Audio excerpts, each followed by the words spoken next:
দ্বীনের জ্ঞান অথবা ইলম কাকে বলে। একবার মুফতি শফি রহমতুল্লাহি আলাইহি ওনার ছাত্রদেরকে জিজ্ঞেস করতেছিলেন, দেখি বলো তো বাবারা, ইলম কাকে বলে, দ্বীনের জ্ঞান কাকে বলে? ছাত্ররা এক একজন এক এক জবাব দিচ্ছিল।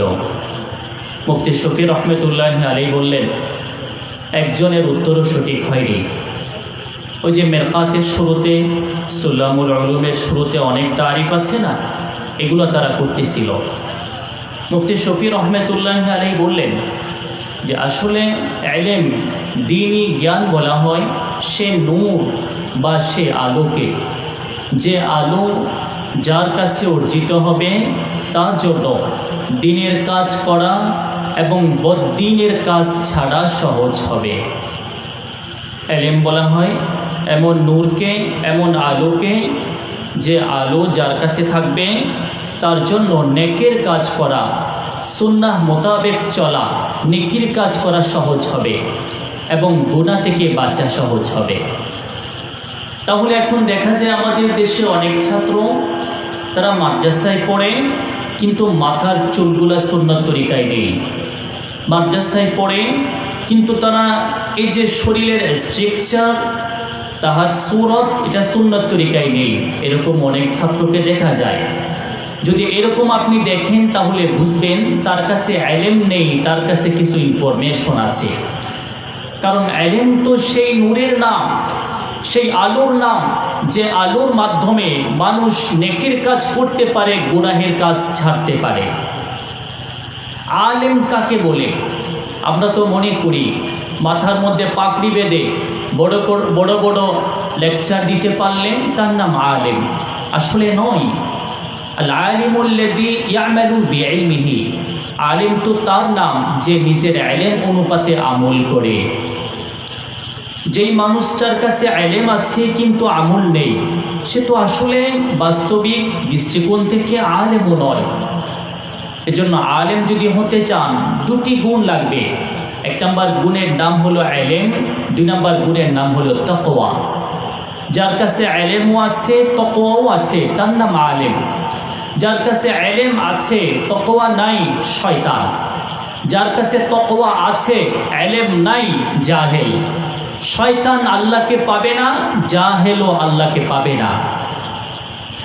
এজন্য বলা হয় যাদের কাছে আমল আছে, নামাজ পড়তে পড়তে কপালে দাগ করে ফেলেছেন, অনেক আমল আপনার, কিন্তু আপনার কাছে ইলম নেই, কোরআন সুন্নাহর জ্ঞান নেই। মনে রাখবেন, কেবে ইলমে নতওয়া খোদার আশেনা, ইলম ছাড়া আল্লাহরে পাওয়া যাবে না। আর আপনার কাছে অনেক ইলম, আপনি অকুলিদস বাল্য শিক্ষার মতো পড়াতে পারবেন, সুলামুল উলুম পড়াতে পারবেন, মাইবুজি পড়াতে পারেন, সব কিছু আপনি পারেন।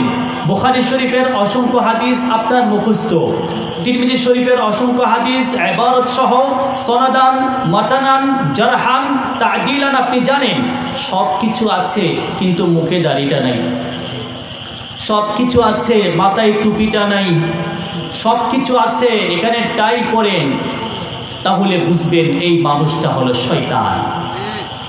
লাউ কানাল ইলমু মিন গায়রি তুকা শারাফান লাকানা আশরাফা খালকিল্লাহি ইবলিসু। কবি বলেন, যদি তাকওয়া ছাড়া ইলম ভালো কিছু হতো তো শয়তান খারাপ হবে কেন? সেও তো ভালো হয়ে যেত। সুতরাং তাকওয়া ছাড়া ইলম আর ইলম ছাড়া তাকওয়া একটাও গ্রহণযোগ্য নয়।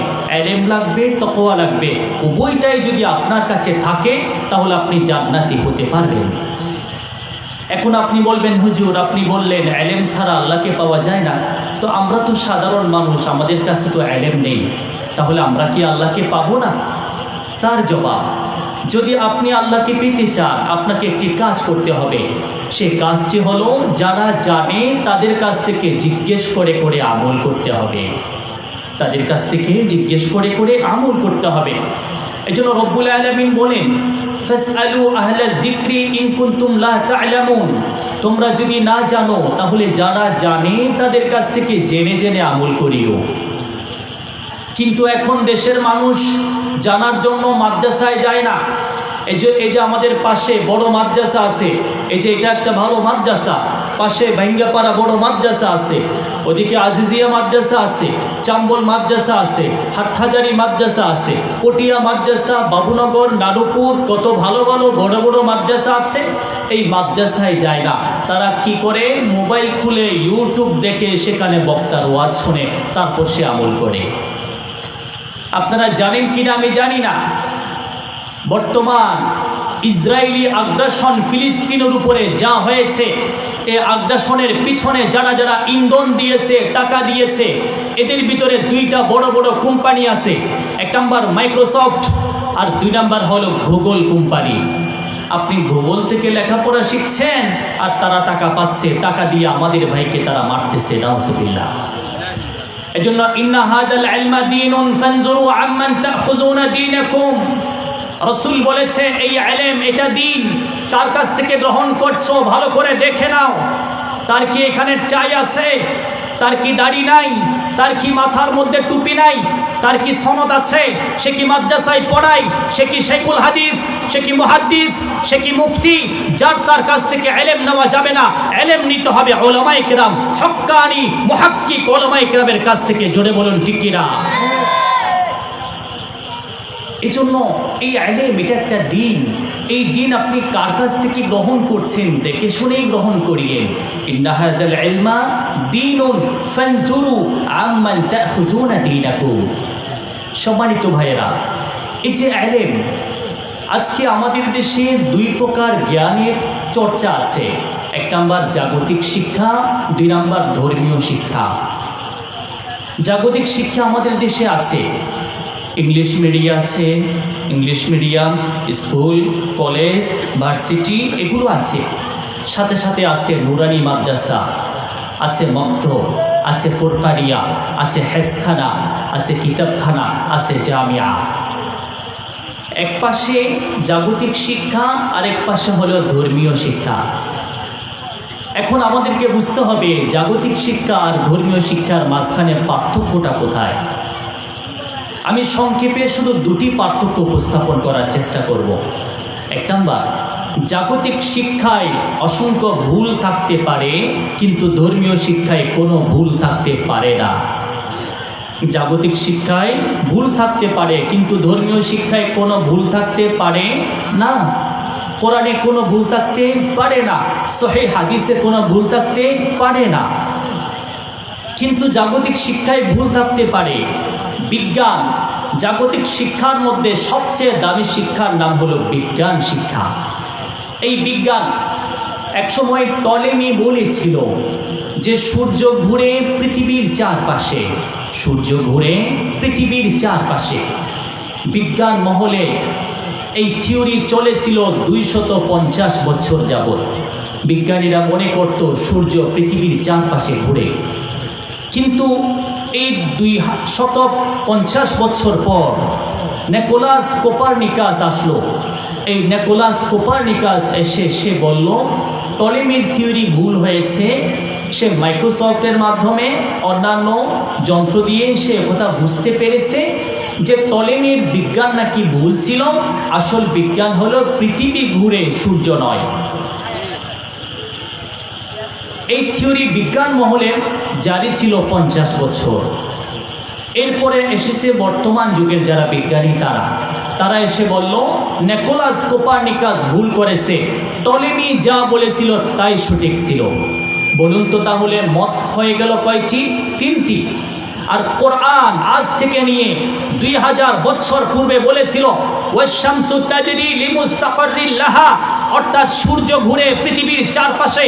তখন যেই কথা বলেছে এখনো সেই কথা বলছে, কিয়ামত পর্যন্ত সেই কথাই বলবে। কখনো কোনো ভুল শব্দ কোরআনে পাওয়া যাবে না।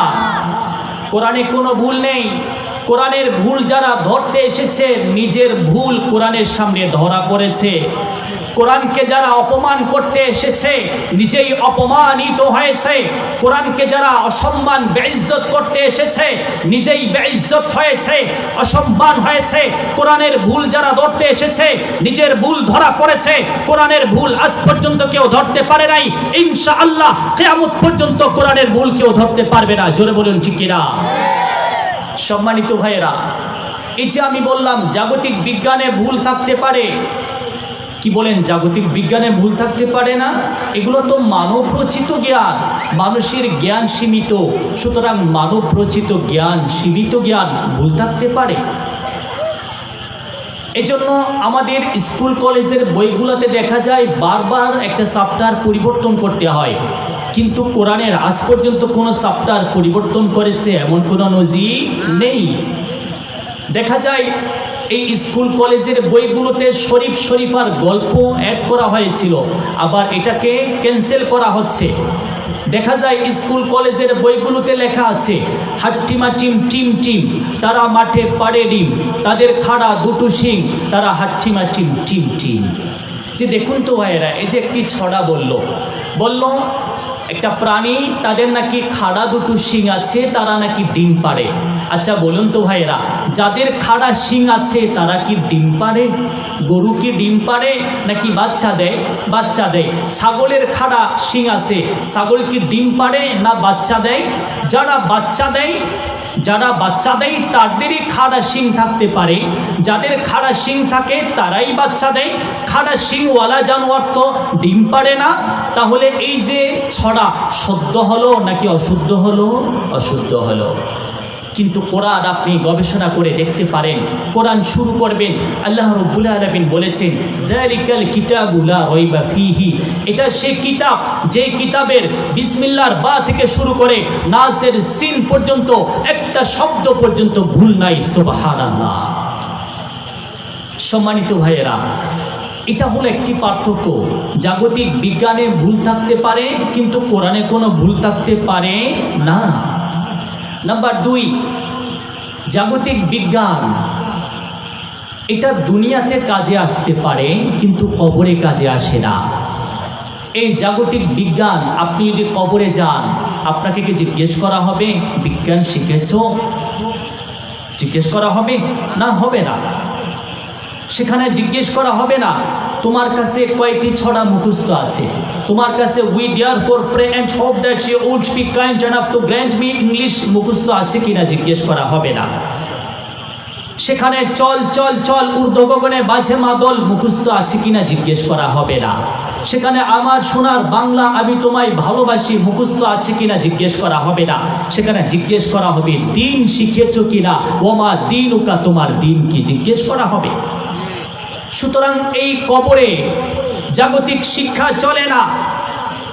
মানুষ যখন হাসরের ময়দানে উঠবে, সেখানে ডাক্তারের ডাক্তারি চলে না, ইঞ্জিনিয়ারের ইঞ্জিনিয়ারগিরি চলে না। মানুষ যখন জান্নাতে যাবে, জান্নাতের মধ্যে ইঞ্জিনিয়ারগিরি চলবে না। কিন্তু এই কোরআন এটা তো সেই কিতাব, পৃথিবীতে এই কোরআন আপনার উপকারে এসেছে। কিভাবে? আপনি যদি পেরেশানিতে থাকেন, তাহলে আপনি সূরা ইউসুফ পড়েন, পেরেশানি চলে যাবে। আপনার টাকা পয়সার অভাব আছে, সকালবেলা সূরা ইয়াসিন পড়েন, টাকা পয়সার অভাব আল্লাহ তাআলা দূর করে দিবেন। সুবহানাল্লাহ। নবীজি সাল্লাল্লাহু আলাইহি ওয়াসাল্লাম বলেন, وقال النبي صلى الله عليه وسلم من قرأ سورة ياسين في أول النهار قضيت حوائجه أو كما قال المصطفى صلى الله عليه وسلم. وقال النبي صلى الله عليه وسلم من قرأ سورة الواقعة في كل ليلة لم تصبه الفاقة أبدا أو كما قال المصطفى صلى الله عليه وسلم. নবীজি বলেছেন, যে মানুষটা সকালবেলা সূরা ইয়াসিন পড়বে, রব্বুল আলামিন পুরা দিনের ব্যবস্থা আল্লাহ করে দিবেন। আব্দুল্লাহ ইবনে মাসউদ রাদিয়াল্লাহু তাআলা আন, আব্দুল্লাহ ইবনে মাসউদ রাদিয়াল্লাহু তাআলা আন, উনি বলেন, যে ব্যক্তি সূরা ওয়াকিয়া পড়বে রাতের বেলায়, আল্লাহ রব্বুল আলামিন তার রিজিকের বন্দোবস্ত করে দিবে। সুবহানাল্লাহ। আপনাকে জিনে পেয়েছে, আসরে ধরেছে, আপনি আয়াতুল কুরসি পড়েন, আসর দূর হয়ে যাবে, জিন দূর হয়ে যাবে। আপনাকে ব্ল্যাক ম্যাজিক করা হয়েছে, জাদু করা হয়েছে। বর্তমান আমাদের দেশে তো জাদুর প্রচলন অনেক বেড়ে গেছে। কেউ যদি একটু উপরে উঠে, বাস তাকে নামানোর জন্য জাদু করে, তাবিজ দোয়া করে, কি করে না করে। নবীজি মুহাম্মদুর রাসূলুল্লাহ সাল্লাল্লাহু আলাইহি ওয়াসাল্লাম বলেছেন, মান আতা আররাফান ফাসআলাহু আন শাইইন লাম তুকবাল লাহু সালাতু 40 লাইলা। যে ব্যক্তি জাদুকরের কাছে যাবে, তাকে কিছু জিজ্ঞেস করবে, 40 দিনের ইবাদত আল্লাহ নষ্ট করে দেবে। নাউজুবিল্লাহ। আপনাকে জাদু করেছে, অসুবিধা নাই। নবী আলাইহিস সালামকে জাদু করেছিল লবিদ বিন আসম, উনি নবীকে জাদু করেছিল। নবীর উপর আল্লাহ তাআলা সূরা ফালাক আর সূরা নাস নাযিল করেছে। এগুলোর আমল করেন, জাদুকরের জাদু ইনশাআল্লাহ নিমিষেই ধ্বংস হয়ে যাবে। সুবহানাল্লাহ। এই কোরআন, এটাই তো সে কিতাব, যে কিতাব পৃথিবীতে ওমরের মতো এক কাফেরকে ইমানদার বানিয়ে দিয়েছে। সুবহানাল্লাহ।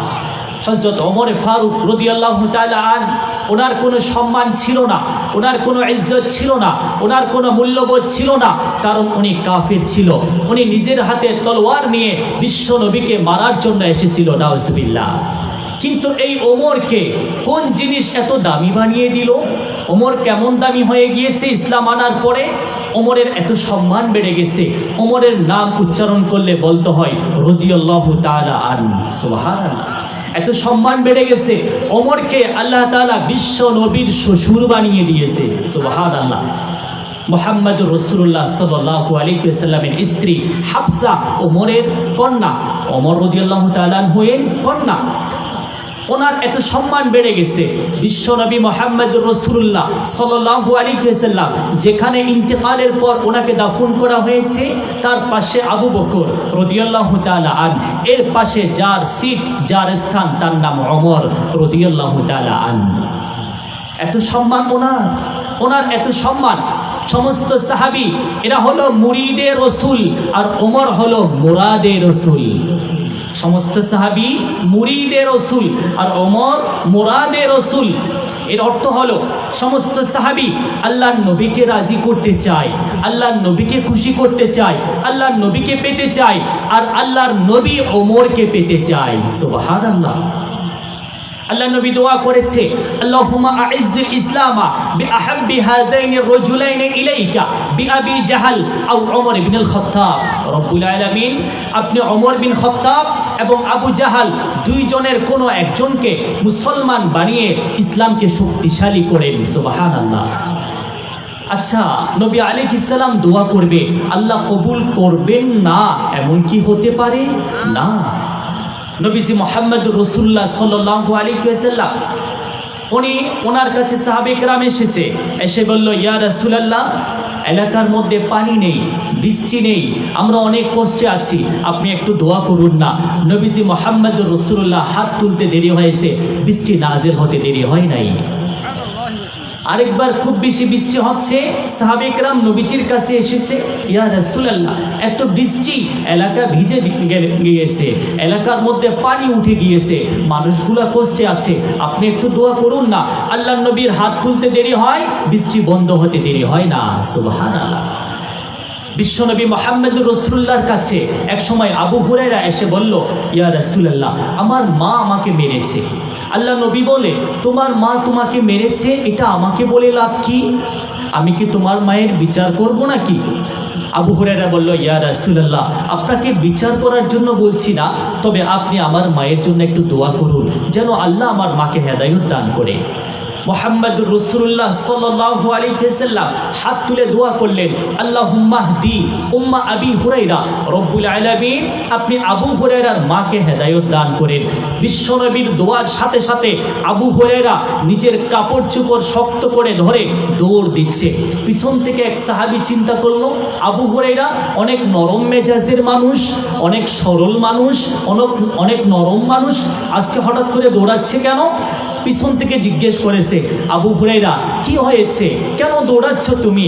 আবু হুরায়রা বলে, আমাকে ছেড়ে দাও, আমি দেখতে চাই আমি আগে আমার বাড়িতে যাই নাকি আমার নবীর দোয়া আগে আমার বাড়িতে চলে যায়। সুবহানাল্লাহ। উনি বাড়িতে গিয়ে দেখলো ঘরের মধ্যে তাহার মা গোসল করতেছে, গোসল করে বলতেছে, আবু হুরায়রা, তোমাকে আমি মেরেছিলাম, কেন মেরেছি? মুহাম্মদ সাল্লাল্লাহু আলাইহি ওয়াসাল্লাম তার কাছে গিয়েছো, এজন্য মেরেছি, আমার ভুল হয়েছে। আবু হুরায়রা, তুমি কি জানো, তুমি যখন চলে গেলে কে জানে আমাকে বলেছে মুহাম্মাদুর রাসূলুল্লাহ সঠিক, কোরআন সঠিক, ইসলাম সঠিক, কাবা সঠিক, ইসলামের সবগুলো কথা সঠিক। আমার মন সাক্ষী দিচ্ছে বিশ্বনবীর একটা কথাও ভুল হতে পারে না। হে আবু হুরায়রা, আমার ছেলে, তুমি যাকে মেরেছো আমিও তারে মানবো, আমার একটু নিয়ে দাও, একটু রাসূলের কাছে নিয়ে যাও, একটু আমি কলিমা পড়ে মুসলমান হয়ে যাই। সুবহানাল্লাহ। বিশ্বনবী মুহাম্মদুর রাসূলুল্লাহ দোয়া করবে, আল্লাহ কবুল করবে না এমনটি হতে পারে না। বিশ্বনবী দোয়া করেছেন, আল্লাহ দুইজনের একজনকে আপনি মুসলমান বানিয়ে দিন, একজন হলো ওমর আর একজন হলো আবু জাহাল। আল্লাহ রসুলের দোয়া কবুল হয়েছে ওমরের হকে, আবু জাহেলের হকে কবুল হয়নি। উলামায়ে কেরাম কিতাবে লিখেছে, কারণ ওমরের কাছে অহংকার ছিল না, ওমরের কাছে অহংকার ছিল না, তবে উনি জানতো না ইসলাম যে সঠিক ধর্ম, সেটা জানতো না। ওদিকে আবু জাহাল, সে ইসলাম যে সঠিক ধর্ম সেটা জানতো, কিন্তু অহংকার করে মানতো না। এজন্য মুহাম্মদুর রাসূলুল্লাহ সাল্লাল্লাহু আলাইহি ওয়াসাল্লাম বলেছেন, আল মুতাকাব্বিরুনা ইউহশারুনা ইয়াওমাল কিয়ামাতি কান্নামলা, যারা যারা অহংকার করো, টাকার অহংকার, ইলমের অহংকার, ক্ষমতার অহংকার, যারা যারা করো, মনে রাখবে দুনিয়াতে অহংকার করবে, কিয়ামতের ময়দানে তুমি পিঁপড়া হয়ে উঠবে। নাউজুবিল্লাহ। নবীজি বলেছেন, লা ইয়াদখুলুল জান্নাতা মান কানা ফি কলবিহি মিসকালু যাররাতিন মিন কিবির, যার অন্তরে সামান্য পরিমাণ অহংকার আছে সে কখনো জান্নাতে যেতে পারবে না। সম্মানিত ভাইয়েরা, এজন্য নবীজি একসময় বলেছেন যে মুসার ফেরাউনের তুলনায় আমার ফেরাউন বেশি মারাত্মক, মুসার ফেরাউনের তুলনায় আমার ফেরাউন বেশি মারাত্মক। মুসার যুগের একটা ফেরাউন ছিল না, তার আসল নাম হল রয়্যান ইবনে উসাইম, তার আসল নাম হলো রয়্যান ইবনে উসাইম। আরেক রওয়ায়াতের মধ্যে রামসিস। ফেরাউন এটা হলো তার লকব। আমাদের দেশে প্রধানমন্ত্রী আছে না, প্রধানমন্ত্রীর নাম কি প্রধানমন্ত্রী নাকি? প্রধানমন্ত্রীর নাম তো একটা আছে।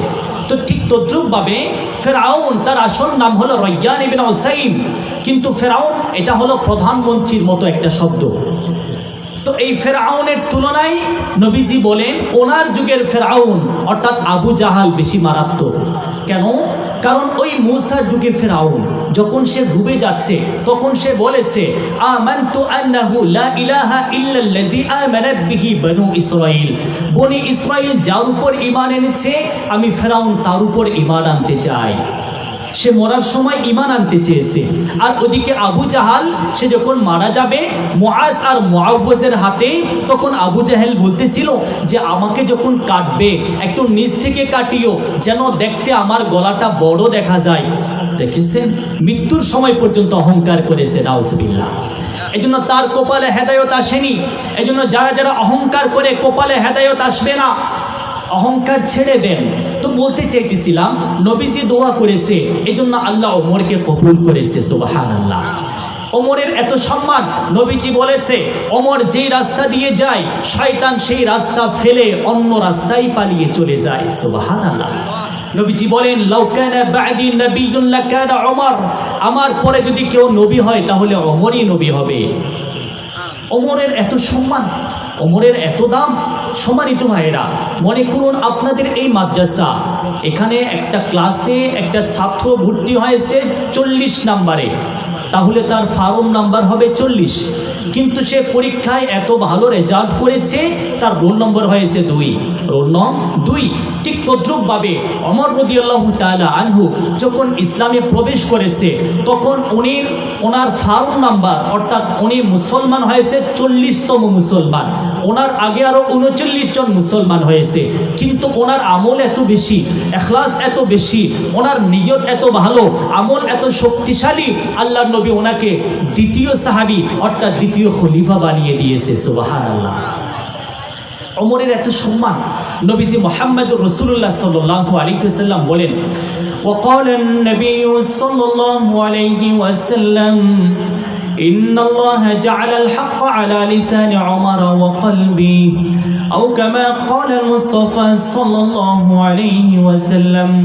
নবীজি বলেন যে ওমরের মনে যা আসে আল্লাহ ওহী হিসেবে তাই নাজিল করে দেয়। সুবহানাল্লাহ।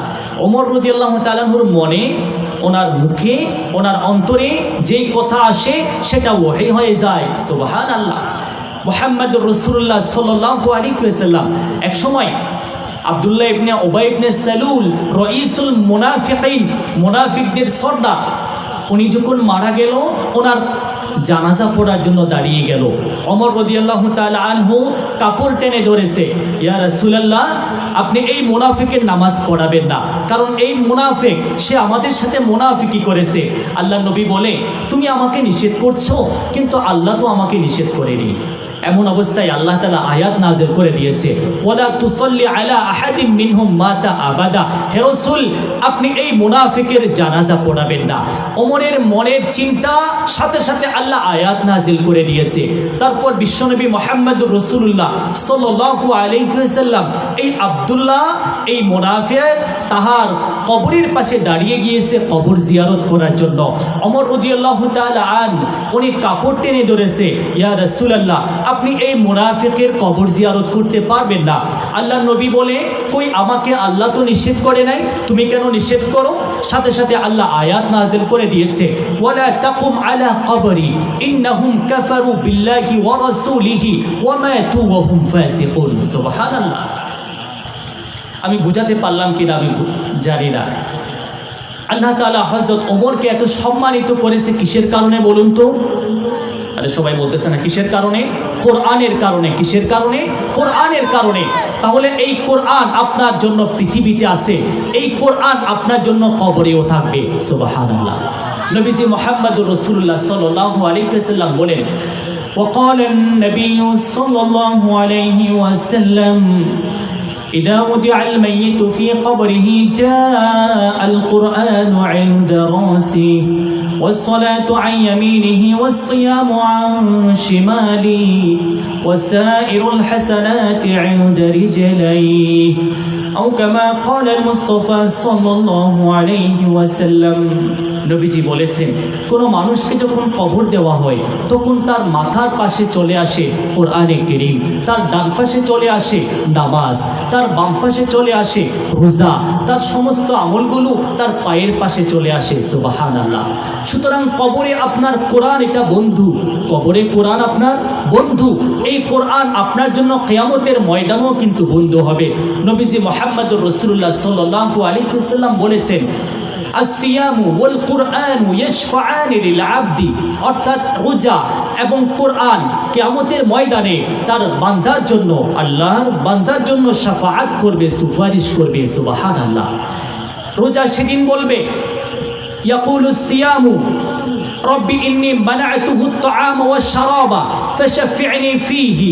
হে রব্বুল আলামিন, হে আহকামুল হাকিমিন, আমি তো এই বান্দাকে খাবার খেতে দেইনি, আমি এই বান্দাকে পানি পান করতে দেইনি, আমি এই বান্দাকে স্ত্রী সহবাস করতে দেইনি। সে রোজা রেখেছিল, খাবার খেতে পারেনি, রোজা রেখেছিল, পানি পান করতে পারেনি, রোজা রেখেছিল, স্ত্রী সহবাস করতে পারেনি। আজকে আপনি আমার শাফাআত তার জন্য কবুল করে দেন। সুবহানাল্লাহ। কোরআন সেদিন বলবে, ইয়াকুলুল কোরআন রব্বি ইন্নী মানা'তুহুন নাওমা বিল-লাইলি ফাশফি'নি ফি। রব্বুল আলামিন এই মানুষটা রাতের বেলায় ঘুম থেকে উঠে আমাকে তেলাওয়াত করেছে, ঘুমাই নাই, ঘুম বাদ দিয়ে তেলাওয়াত শুরু করেছে, ঘুম বাদ দিয়ে তাহাজ্জুদ শুরু করেছে, তাহাজ্জুদে আমাকে তেলাওয়াত করেছে। যেই বান্দা আমাকে তেলাওয়াত করার জন্য ঘুম বাদ দিয়েছে, আজকে আমি এই কোরআন তার জন্য শাফাআত করছি। আল্লাহ আপনি তার জন্য শাফাআতকে গ্রহণ করে নেন। সুবহানাল্লাহ। সম্মানিত ভাইরা, এই কোরআন আপনার জন্য কিয়ামতের ময়দানে আছে। যারা কোরআন তেলাওয়াত করে, কোরআন শিখে, কোরআনের হাফেজ হয়, কোরআন অনুপাতে আমল করে, এই মানুষগুলা নিজেও জান্নাতে যাবে। মান ক্বারাআল কোরআনা ফাস্তাযহারাহু ফাআহাল্লা হালালাহু ওয়া হারামা হারামাহু আদখালাহু আল্লাহুল জান্নাহ। যে ব্যক্তি কোরআন পড়ে, কোরআন হেফজ করে, কোরআন অনুপাতে আমল করে, নিজের ছেলেকে কোরআন শিখায়, জীবনে কোরআনকে বাস্তবায়ন করে করে আল্লাহ তাকে জান্নাতে প্রবেশ করাবে এবং তারে বলবে ওয়াশাফাআহু লিআশরাতিন মিন আহলি বাইতিহি কুল্লুহুম ক্বাদ ওয়াজাবাত লাহুমুন নার। তাকে বলা হবে, আরে আলেম, আরে হাফেজ, তুমি তোমার এলাকা থেকে অথবা তুমি বাছাই করে 10 জন মানুষ যার জন্য জাহান্নাম ওয়াজিব হয়েছে তাদেরকে ধরে ধরে জান্নাতে নিয়ে যাও। সুবহানাল্লাহ। কবরে বিজ্ঞান নেই, কবরে কেমিস্ট্রি নেই, কবরে মেরিন বায়োলজি নেই, কবরে ইঞ্জিনিয়ারিং টেকনোলজি নেই, কবরে মেডিকেল সায়েন্স নেই, কিয়ামতের ময়দানে একটাও থাকবে না। কিন্তু কবরেও কোরআন, কিয়ামতের ময়দানেও কোরআন। সুবহানাল্লাহ। সম্মানিত ভাইয়েরা, এই কোরআন আপনাকে ছাড়বে না, কোরআন আপনাকে জান্নাতে পৌঁছিয়ে দিবে এবং কোরআন আপনাকে জান্নাতে সম্মানিত করবে। সুবহানাল্লাহ। আল্লাহ নবী বলেছেন, ইউকালু লিসাহিবিল কুরআন ইকরা ওয়াত্তাকি ওয়ারাত্তিল কামা কুনতা তুরাত্তিলু ফিদ দুনিয়া। আল্লাহ নবী বলেন, যারা কোরআন দুনিয়াতে পড়েছো, সাহেবে কোরআন, কোরআন বুকে সিনাই ধারণ করেছো, কোরআনকে ইমাম বানিয়েছো, কোরআনকে সম্মান করেছো, কোরআন মোতাবেক আমল করেছো, আজকে কোরআন পড়ো আর তুমি জান্নাতের এক এক তালাতে তুমি আহরণ করো, সেখানে তুমি উঠো। এক পর্যায়ে তুমি 6666 আয়াত পড়বে আর 6666 মর্তবা সম্পন্ন আয়াত উপরে তুমি উঠতে পারবে। সুবহানাল্লাহ। সম্মানিত ভাইয়েরা, তাহলে এই কোরআন পৃথিবীতে আছে আপনার সাথে, কোরআন কবরে থাকবে আপনার সাথে, কোরআন কিয়ামতের ময়দানে থাকবে আপনার সাথে, কোরআন জান্নাতে থাকবে আপনার সাথে। এবার বলুন তো ভাইয়েরা, এই কিয়ামতের ময়দানে কোনো জাগতিক শিক্ষা কাজে আসবে? আসবে না। জান্নাতে কোনো জাগতিক শিক্ষা কাজে আসবে না, কবরে কোনো জাগতিক শিক্ষা কাজে আসবে না। এজন্য কোরআনকে বন্ধু বানা, কোরআনকে বন্ধু বানা। আজকে দেখা যায় আমরা কোরআনের শিক্ষায় শিক্ষিত হই না, কোরআনকে বন্ধু বানাই না, কোরআন মোতাবেক আমল করি না। কোরআন মোতাবেক যদি আমল না করেন, কোরআন যদি না শিখেন, আপনার ছেলেকে যদি না শিখান, সংক্ষেপেই বলি, বড় বড় 5টা মুসিবত হবে। কয়টি? 5টি। 1 নাম্বার, মনে করুন আপনার বাবা মারা গেছে, তো আপনার বাবা মারা যাওয়ার পরে সবাই ওনার পাশে বসে কোরআন পড়ছে, আপনি কি না পড়ে পারবেন? আপনিও তো পাশে বসে যাবেন, কিন্তু আপনি তো কোরআন পড়তে জানেন না, আপনি হরফগুলো আদায় করতে জানেন না, তো আপনি কোরআন পড়বেন আর কোরআন আপনারে লানত করবে। নাউজুবিল্লাহ। কোরআন পড়বেন কিন্তু কোরআন আপনাকে লানত করবে। রুব্বা কারিইন লিল কুরআন ওয়াল কুরআনু ইয়ালআনু। অনেকেই তো কোরআন পড়ে কিন্তু কোরআনেই তারে লানত করে। নাউজুবিল্লাহ। এটা একটা মুসিবত। 2 নাম্বার মুসিবত, নবী আলাইহিস সালাম বলেন, যেই মানুষের পেটের মধ্যে কোরআন নেই সেই মানুষের পেটের মধ্যে শয়তান আছে। নবী আলাইহিস সালাম দৃষ্টান্ত দিয়েছেন। وقال النبي صلى الله عليه وسلم إن الذي ليس في جوفه شيء من القرآن كالبيت الخريب أو كما قال المصطفى صلى الله عليه وسلم। নবীজি বলেন, যেই মানুষ পেটের মধ্যে কোরআন নেই, যেই মানুষের পেটে, যেই মানুষের সিনায় কোরআন নেই, কোরআনের কোনো অংশ নেই, সেই মানুষটা হলো ওই ঘরের মতো যেই ঘরে কোনো মানুষ বসবাস করে না, বিরান ঘরের মতো। যেই ঘরে মানুষ নেই সেই ঘরে কুকুর যায়, শিয়াল যায়, সাপ যায়, বিচ্ছু যায়। মানুষ ছাড়া ঘরে সাপ আছে, মানুষ ছাড়া ঘরে বিচ্ছু আছে, কোরআন ছাড়া এই পেটের মধ্যে শয়তান আছে। নাউজুবিল্লাহ।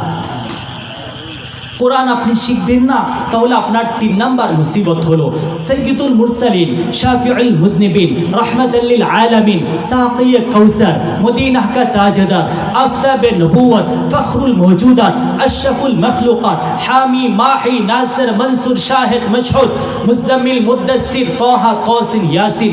ওনার শাফাআত ছাড়া কোনো মানুষ কি জান্নাতে যেতে পারবে? পারবে না। ওনার শাফাআত ছাড়া তো, ওনার শাফাআতে কুবরা ছাড়া তো মিজানের পাল্লাও নড়াচড়া করবে না। উনি যদি শাফাআত না করে তাহলে মিজানের পাল্লা নড়াচড়া করবে না। রসুলের শাফাআতের পরে আমাদের হিসাব হবে। রসুলের শাফাআত নিয়েই তো আমরা জান্নাতে যাব। যেই রসুলের শাফাআত এত দামি, সেই রসুল আমার আপনার বিরুদ্ধে যারা কোরআন শিখেনি, কোরআন অনুপাতে আমল করেনি, কোরআনকে পিছনে ফেলেছে, সে রসুল বিশ্বনবী সাইয়্যিদুল মুরসালিন ওই মানুষের বিপক্ষে আল্লাহর দরবারে মামলা দায়ের করবে। নাউজুবিল্লাহ।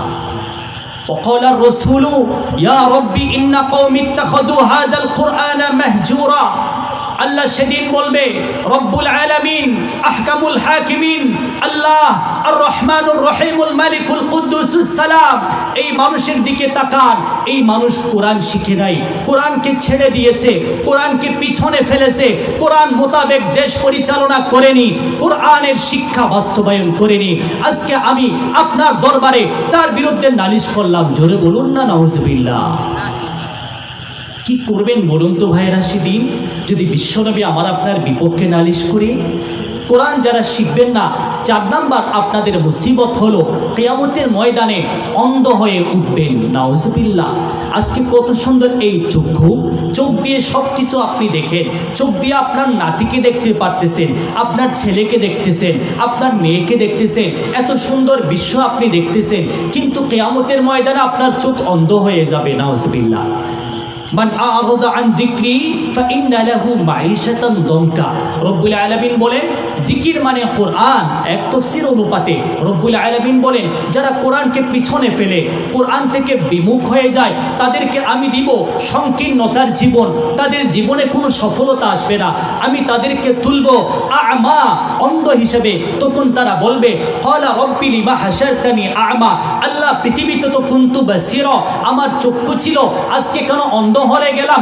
আমি তো দুনিয়াতে অন্ধ ছিলাম না। তখন রব্বুল আলামিন বলবেন তোমার কাছে আমার আয়াত এসেছিল, তুমি আমার আয়াতকে অস্বীকার করেছিলে, ওয়া কাযালিকাল ইয়াওমা তুনসা, আজকে তোমাকে আমি ভুলে গেলাম, তুমি আজকে অন্ধ হয়ে যাবে। জোরে বলুন না নাউজুবিল্লাহ। কোরআনকে যারা পিছনে ফেলবে, কোরআন যারা শিখবে না, কোরআন অনুপাতে যারা আমল করবে না, কোরআনকে পৃথিবীতে বাস্তবায়ন করবে না, তাদের 5 নাম্বার মুসিবত হলো এই কোরআন তাদেরকে ধাক্কা দিবে। পৃথিবীর মানুষের ধাক্কা সবর করা যায়, সহ্য করা যায়, কিন্তু কোরআনের ধাক্কা সহ্য করা যাবে না। কোরআন ধাক্কা দিবে, এক ধাক্কা আপনাকে জাহান্নামে নিক্ষেপ করবে। নাউজুবিল্লাহ। মান জাআলাল কুরআনা আমামাহু কাদাহু ইলাল জান্নাহ, যে ব্যক্তি কোরআনকে সামনে রাখবে, কোরআন অনুপাতে আমল করবে, কোরআনকে মহব্বত করবে, কোরআন ওয়ালা মাদ্রাসা ওয়ালাকে মহব্বত করবে, কাদাহু ইলাল জান্নাহ, তাকে নিয়ে যাবে জান্নাতের দিকে। ওয়া মান জাআলাহু খালফা যহরিহি, যে ব্যক্তি কোরআনকে পিঠের পিছনে রাখবে, আমল করবে না, কোরআন ওয়ালাকে সম্মান করবে না, কোরআন এর মাদ্রাসাকে সম্মান করবে না, কোরআনকে পিছনে রাখবে, রব্বুল আলামিনের হাবিব বলেন সাকাতু ইলান নার, এই কোরআন তাকে ধাক্কা দিবে। কোরআনের ধাক্কা সামলানোর সেরকম শক্তি কারো নাই, তারে নাউজুবিল্লাহ জাহান্নামে নিক্ষেপ করবে। নাউজুবিল্লাহ। সম্মানিত ভাইয়েরা, এরপরেও তো দেখা যায় অনেক মানুষ তারা তার ছেলে মেয়েকে মাদ্রাসায় পড়ায় না, ছেলে মেয়েকে দেয় কোথায়? স্কুলে, কলেজে, ভার্সিটিতে। আমি কিন্তু স্কুল কলেজ ভার্সিটিকে গালি দিই না, কারণ এগুলোও আমাদের দরকার আছে। স্কুল কলেজ ভার্সিটি যদি না থাকে তাহলে আপনি ডাক্তার কোথায় পেতেন, ইঞ্জিনিয়ার কোথায় পেতেন, মাস্টার কোথায় পেতেন? কি বলেন, তাই না? এজন্য এগুলোরও দরকার আছে। এক সময় আমরা যখন লেখাপড়া করেছি ছোটবেলায়, তখন আমরা দেখেছি ল্যাম্প দিয়ে লেখাপড়া করেছিলাম, ল্যাম্প, কুফি, মোমবাতি দিয়ে। কিন্তু আজকের এই জাগতিক শিক্ষা সে এই ল্যাম্পকে আস্তে আস্তে ইলেকট্রিশিয়ান ভাল্বে পরিণত করেছে। আবার এখন আস্তে আস্তে আরেকটা ভাল্ব এসেছে, তার নাম এনার্জি ভাল্ব। কারেন্টও লাগে না, কারেন্ট ছাড়াই জ্বলে। সুবহানাল্লাহ। এই যে উপকার হয়েছে জাতি। আগে আমরা দেখতাম গাছের গোড়ায় গোড়ায় গরুর গোবর দিত, আর এখন বর্তমানে এই বিজ্ঞান এসে গরুর গোবরকে সার বানিয়েছে, ফার্টিলাইজার, কালো সার, সাদা সার বানিয়েছে। আগে আমরা গরুর গাড়িতে চলতাম, গরুর গাড়ি, ঠেলা গাড়ি। এখন বর্তমান বিজ্ঞান এসে সে কি করলো? Motor cycle, CNG, Volvo, Saudi, আরো কত রকমের গাড়ি বানিয়েছে, বানিয়েছে প্লেন, বানিয়েছে জাহাজ, আবার বানিয়েছে রকেট। এগুলো উপকার হয়েছে জাতির। কিন্তু জাতির উপকার হলে কি হবে? জাতির মেরুদণ্ড নয়, জাতির মেরুদণ্ড হলো কোরআন শিক্ষা। যেমন মনে করেন আপনি এই বিজ্ঞান দিয়ে আপনি কুড়ে গড়কে 5তলা বিল্ডিং বানিয়েছেন মনে করেন। এখন এই 5তলা বিল্ডিংয়ে আপনি থাকবেন কিভাবে, উপভোগ কিভাবে করবেন? এলাকার মানুষগুলো ভালো হতে হবে। যদি এলাকার মধ্যে চোর থাকে, ডাকাত থাকে, মাস্তান থাকে, হাইজাকার থাকে, রাহজার থাকে, তাহলে আপনাকে 5তলা বিল্ডিংয়ে থাকতে দিবে না। 5তলা বিল্ডিংয়ে থাকতে দিবে না, আপনাকে বের করে দিবে। তাহলে তখন ওই 5তলা বিল্ডিং কোনো কাজেও আসবে না। আর যদি এলাকার মানুষগুলা কোরআন পড়ে, আল্লাহর কালাম পড়ে, যদি তারা মাদ্রাসায় পড়ে, তাহলে তারা ডাকাতি করবে না, চুরি করবে না, রাহাজানি করবে না। 5তলা বিল্ডিংয়ে আপনি শান্তিতেই থাকতে পারবেন। সুবহানাল্লাহ। আগে একটা সময় ছিল যখন মানুষের ঘরে কোনো খাট ছিল না, কোনো পালং ছিল না, কোনো লেপ ছিল না, কোনো তোষক ছিল না, কম্বল ছিল না। এই মানুষগুলা বিলের মধ্যে, খালের মধ্যে কাজ করত, তারপর দৌড়ে আসতো, আসার পর মাটিতে শুয়ে যেত, শোয়ার সাথে সাথে ঘুম চলে আসতো। কি বলেন, এরকম ছিল না? ছিল। কিন্তু এই যুগের মধ্যে দেখা যায় ঘরটা কত সুন্দর, এসি ফিট করা আছে, আবার ঘরের মধ্যে খাট আছে অনেক দামি, পালং আছে অনেক দামি, পালংয়ের উপরে ল্যাপ আছে অনেক দামি, সেখানে আবার তোষক আছে তাও দামি। এত নরম নরম তোষক, এত নরম নরম ল্যাপের উপর আপনি শুয়েছেন, কিন্তু 1 ঘন্টা হয়ে গেল ঘুম আসলো না। আবার আপনি ট্যাবলেট খেয়েছেন তাও ঘুম আসে না। তাহলে আগের যুগে ঘুম ছিল, আগের যুগে ঘুম ছিল, খাট ছিল না। আর এখন খাট আছে, ঘুম নাই। এখন খাট আছে, ঘুম নাই। এজন্য আপনি যদি কোরআন শিখেন, কোরআন আপনাকে জাগতিক শিক্ষার যে উপকার হয়েছে, উপকারগুলোকে উপভোগ করতে দেবে। যদি আপনি কোরআন না শিখেন, এলাকার মধ্যে কোরআন যদি আপনি বাস্তবায়ন না করেন, তাহলে জাগতিক শিক্ষার এই উপকারিতা উপভোগ করতে পারবেন না। সম্মানিত ভাইয়েরা, এই কোরআন আজকে দেখা যায় মানুষগুলা কোরআন শিখে না।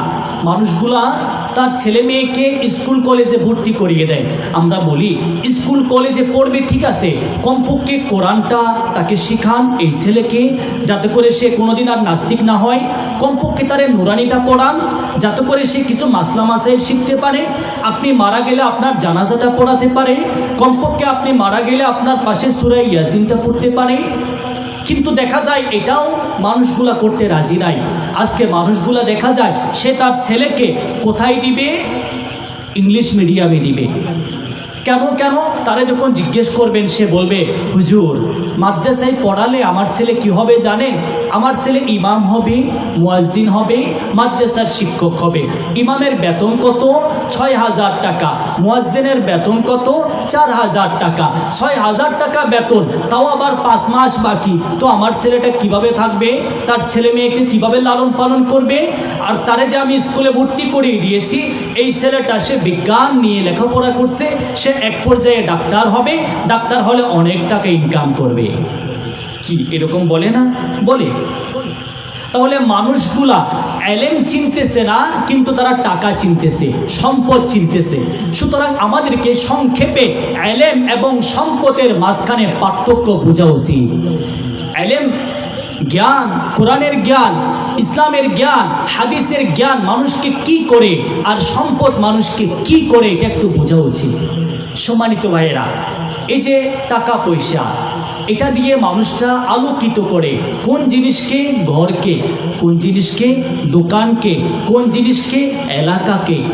টাকা দিয়ে ঘর, এলাকা, দোকান, বাড়ি আলোকিত করা যায়, কিন্তু অন্তরকে আলোকিত করা যায় না। আর এই কোরআন যারা পড়ে, কোরআনের মাধ্যমে তার অন্তর আলোকিত হয়ে যায়। সুবহানাল্লাহ। সম্মানিত ভাইয়েরা, সূর্য আলো দেয় দিনে, রাতে দেয় না। চন্দ্র আলো দেয় রাতে, দিনে দেয় না। কিন্তু কোরআন আলো দেয় দিনেও দেয়, রাতেও দেয়, 24 ঘন্টায় দেয়। সুবহানাল্লাহ। সম্মানিত ভাইয়েরা, এই যে টাকা পয়সা মানুষ যত ব্যয় করে, কমে যায় না বেড়ে যায়? কমে যায়। টাকা যদি আপনি ব্যয় করেন, কমবে না বাড়বে? কমবে। কিন্তু এলেম যদি আপনি ব্যয় করেন, আরো বেড়ে যাবে। এলেম ব্যয় করলে আরো বেড়ে যাবে। টাকা পয়সা চুরি হয়, এলেম মানুষের অন্তরে প্রবেশ করে। কেউ কি চুরি করতে পারে? পারে না। এই টাকা পয়সা যাদের কাছে আছে, এলেম নেই, তারা হলো জাহেল। ওয়াল জাহিলুনা ফামাউতা ক্বাবলা মাউতিহিম ওয়াল আলিমুনা ওয়া ইম্মাতু ফাআহইয়াউন। উলামায়ে কেরাম লিখেছেন, যারা জাহেল, যাদের কাছে টাকা আছে কিন্তু কোরআনের জ্ঞান নেই, তারা দুনিয়াতে যখন থাকে, জীবিত থাকে, তখনও তাদের কথা কেউ আলোচনায় আনে না। মারা গেল তো মারাই গেল। আর যারা আলেম, যারা ইসলাম শিখেছে, কোরআন শিখেছে, দ্বীন শিক্ষা করেছে, এই মানুষগুলা মারা গিয়েছে শত বছর আগে, কিন্তু আমরা এখনো পর্যন্ত তাদের কথা আলোচনা করি। সুবহানাল্লাহ। আল্লামা আশরাফ আলী থানভী রহমতুল্লাহি আলাইহি, উনি তো চলে গেছে অনেক বছর আগে, এরপর ওনার কথা আমরা আলোচনা করি। আপনারা ওনাকে মহাব্বত করেন, ওনাকে পছন্দ করেন, ওনার নাম আসলে রহমতুল্লাহি আলাইহি বলেন। সুবহানাল্লাহ। সম্মানিত ভাইয়েরা, এই জন্য টাকা, হযরত আলী রাদিয়াল্লাহু তাআলা আনহু বলেন, রজিনা কিসমাতাল জব্বার ফিনা লানা ইলমুন ওয়ালিল আ'দা ইমালু فإن المال لا يفنى عن قريب وإن العلم يبقى لا يزال। হযরত আলী রাদিয়াল্লাহু তাআলা আনহু বলেন, টাকা পয়সা মানুষকে দিবেন কমে যাবে, ইলম মানুষকে দিবেন বেড়ে যাবে। সুবহানাল্লাহ। আচ্ছা, মানুষের যদি টাকা হয় মানুষ কোথায় যায়? মানুষ আকাশ পানে উড়াল দেয়। মানুষের টাকা হলে মানুষ আকাশ পানে উড়াল দেয়। ওই যে দেখেন নাই, আমেরিকান বিজ্ঞানী নীল আর্মস্ট্রং, সে চাঁদের দেশে গিয়েছিল। মানুষের টাকা হলে চাঁদের দেশে যায়, কিন্তু কোনো মানুষের যদি দ্বীনের জ্ঞান হয়, ইসলামের জ্ঞান হয়, কোরআনের জ্ঞান হয়, তাহলে আকাশে যায় না, বরং আকাশের চাঁদ তার কাছে চলে আসে। সুবহানাল্লাহ। নবীজি মুহাম্মদুর রাসূলুল্লাহ সাল্লাল্লাহু আলাইহি ওয়াসাল্লাম জমিনে বসে এভাবে হাত নাড়িয়েছে, শাহাদাত আঙ্গুল নাড়িয়েছে, ইকতারাবাতিস সাআতু ওয়ানশাক্কাল কমার, সাথে সাথে চাঁদ দ্বিখণ্ডিত হয়ে গেছে। সুবহানাল্লাহ। সম্মানিত ভাইয়েরা, মানুষের টাকা হলে মানুষগুলা কি করে জানেন? মানুষের যদি টাকা হয় তাহলে মানুষগুলা প্রধানমন্ত্রীর কাছে যায়। কি বলেন, তাই না? যে কোনো মানুষকে প্রধানমন্ত্রীর সিংহাসনে যেতে পারে? পারে না। যারা সিআইপি, যাদের কাছে ক্ষমতা বেশি, যাদের কাছে টাকা বেশি, তারাই তো প্রধানমন্ত্রীর কাছে যায়। কি বলেন, তাই না? তারাই তো প্রধানমন্ত্রীর কাছে যায়। তো কোনো মানুষের টাকা বেশি হলে তারা প্রধানমন্ত্রীর কাছে যেতে পারে, তারা সিংহাসনে যায়। কিন্তু কোনো মানুষের কাছে যদি ইলম হয় তাহলে সে প্রধানমন্ত্রীর কাছে যেতে হয় না, তার রাজ সিংহাসনে যেতে হয় না, বরং রাজ সিংহাসন তার কাছে চলে আসে। সুবহানাল্লাহ। হযরত সুলাইমান আলাইহি ওয়াসাল্লামের কথা কোরআনে এসেছে। সুলাইমান আলাইহি ওয়াসাল্লামের দরবারে, ওনার সংসদের মধ্যে অনেক মানুষ ছিল। এর ভিতরে সুলাইমান আলাইহি ওয়াসাল্লাম বললেন যে, আইয়ুহাল মালাউ আইয়ুকুম ইয়াতিনি বিআরশিহা, অর্থাৎ বিলকিসের তখতে শাহী কে নিয়ে আসতে পারবে? তখন এক দৈত্য বলেছিল, এক দানব বলেছিল, আমি নিয়ে আসতে পারবো। ক্বাবলা আন তাকুমা মিন মাকামিক, আপনি যেখানে বসে আছেন সেখান থেকে উঠার আগে আগে নিয়ে আসতে পারবো। মুলকে সাবা একটা জায়গার নাম, সেখানের রানী, সে রানীর সিংহাসন নিয়ে আসতে পারবে।